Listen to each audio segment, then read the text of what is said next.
Assalamualaikum warahmatullahi wabarakatuh. Bertemu lagi dengan Nuri Alvina.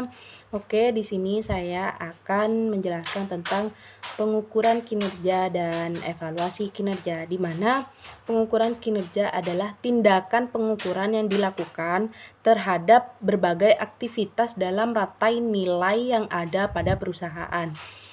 Hasil pengukuran tersebut kemudian digunakan sebagai umpan balik dalam bentuk tindakan yang efektif dan efisien akan memberikan informasi tentang prestasi pelaksanaan suatu rencana dan titik di mana perusahaan memerlukan penyesuaian atas aktivitas perencanaan dan pengendalian.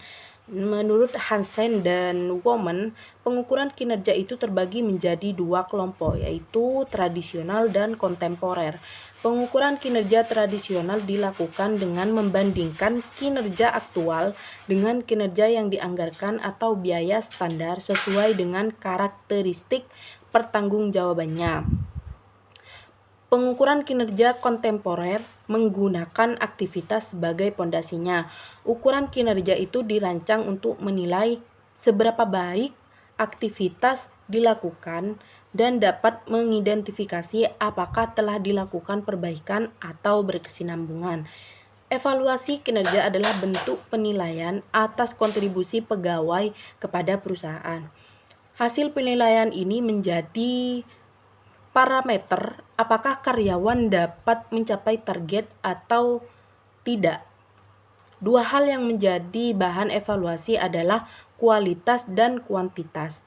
Kualitas akan mempengaruhi penilaian konsumen kepada perusahaan, sedangkan dari segi kuantitas, karyawan dituntut untuk bekerja memenuhi target yang ditetapkan perusahaan.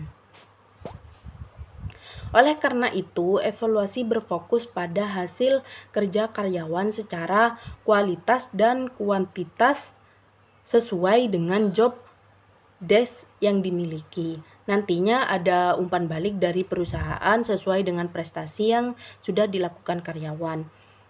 Yang berwenang melakukan evaluasi adalah pihak manajemen, tetapi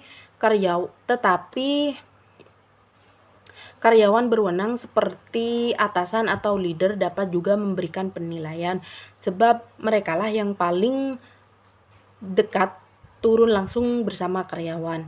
Nah, setelah evaluasi kinerja karyawan dilakukan, perusahaan akan menyampaikannya langsung kepada pegawai terkait.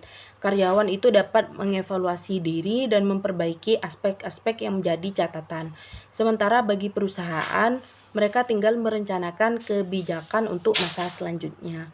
Mungkin hanya itu. Wassalamualaikum warahmatullahi wabarakatuh.